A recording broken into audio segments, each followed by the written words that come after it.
So many people have been going above and beyond throughout the pandemic, and that includes all the volunteers who've stepped up to help administer the vaccine, which has now been given to an incredible 16 million people. But as we highlighted last month, there's still a reluctance within some groups to take up the vaccine. So today, a new video has been released to encourage members of the Black, Asian and minority ethnic communities to get theirs. The video has been written and coordinated by comedian and presenter Adil Ray and features a whole range of famous faces, including Professor David Olusoga. So let's take a look at the clip. Looking after others and serving our community is what we do. It's how we've been brought up. That's why we have such immense pride when a family member becomes a doctor or a nurse. We have so much respect for them. They need our respect now more than ever. Today, those doctors and scientists have found us a way forward. A COVID-19 vaccine that will help save lives. There is no scientific evidence to suggest that the vaccine will work differently for people from ethnic minorities. In fact, the scientists who developed one of the most widely used vaccines are Muslim. The vaccine does not include pork or any material of fetal or animal origin. The vaccine does not contain the virus itself, only harmless elements from it. Taking the vaccine is the only way to boost your immunity against COVID for you and your loved ones. The vaccine was available quickly because of a global effort. Because huge funds were made available by governments around the world. So something that would normally take years took just months. It's very, very rare for vaccines to have a long-term side effect. But what we do know is that COVID-19's long-term implications are deadly. Well, Adil and David join us now. Good evening to you both. Adil, it really is a very powerful video. And of course, we showed a version last month, but this is a new version that's come out today. Now, statistics show that there's still some reluctance within BAME communities to be vaccinated, although we do know that they are disproportionately more affected by COVID. So what, in your mind, then, is the key to getting the message across? What are they most scared about? What myths need debunking here? Well, look, I mean, I think the first thing to say is that there is hesitancy across all the community, actually. I think we all know somebody who's probably a little bit concerned.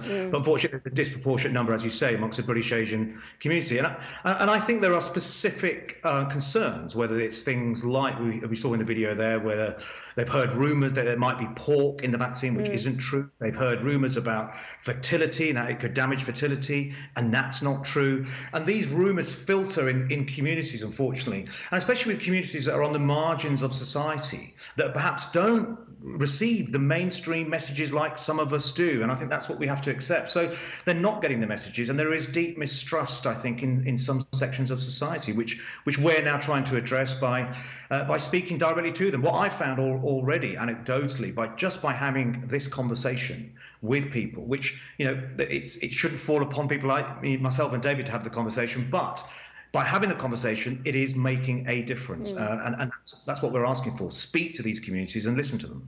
Absolutely. Now, the new version of the video features some faces that weren't in the first one, including yourself, David. Why was it so important for you to take part this time? Well, it would be a terrible double tragedy if the communities that had been disproportionately affected by the pandemic were then disproportionately victims of not taking up the vaccine. It would be a sort of double blow. And that prospect, when I saw the statistics, and you can break down those statistics into different ethnic groups, and they're worrying almost across the board.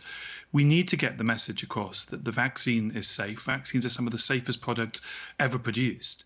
And they are the way out of this for everybody.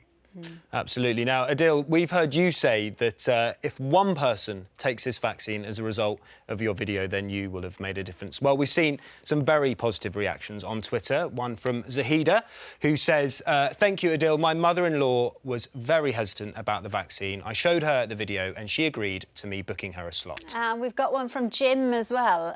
Here it is. Now, thanks Adil Ray and all involved in putting together this video. Although aimed at those in the ethnic minority communities, this addresses concerns held by many others too. So let's spread the message. And I think that's a fair point to remember, as you said, Adil. I mean, there is fear amongst lots of people, isn't there? Yeah, and so... Sorry. We just wanted to know, obviously, as you said, how does that make you feel seeing those messages? It must be quite heartwarming. It is, of course it is. I mean, look, I mean, if there's one thing that this pandemic has taught us all is thinking of others first and doing what we can. And this is motivation for me and all of us taking part in the video. We want to just try to help and look out for each other. We hear so many people volunteering at the moment, looking after neighbours that they probably didn't know a year ago, and that's what we're doing. So it's very heartwarming to see people do that. And listen, I'm grateful to everyone at the BBC for covering this today. I've got to say thank you to all the commercial broadcasters. It's never happened before, but ITV, Channel 4, Channel 5, Sky are coming together to play this video at 9:56. And if you are from a British, Asian or black background, I urge you to just message your friends and your family and ask them to tune in. It could save a life. And what would you say then, David, you know, to anybody who's watching now, still sort of on the fence? What would be your message to those people? Well, I'd urge them to go and talk to their doctors or medical practitioners and to talk through their worries. A lot of this stuff comes from social media. A lot of it is fabricated. These myths are very old. They began in the 19th century when vaccines first emerged. And I think if people have more conversations about it, they'll feel reassured. This is the way out. And if I can also say, you know, we should also thank Adil. I mean, this has been an amazing effort by him. He's brought everybody together. He's really, you know, people talk about serving your community. He's gone so out of his way to do that. Adil, I mean, he's put it perfectly, David has, hasn't he? You know, it is a huge effort. Thank you both for joining us tonight, and thanks for speaking about such an important topic. It's great to see you.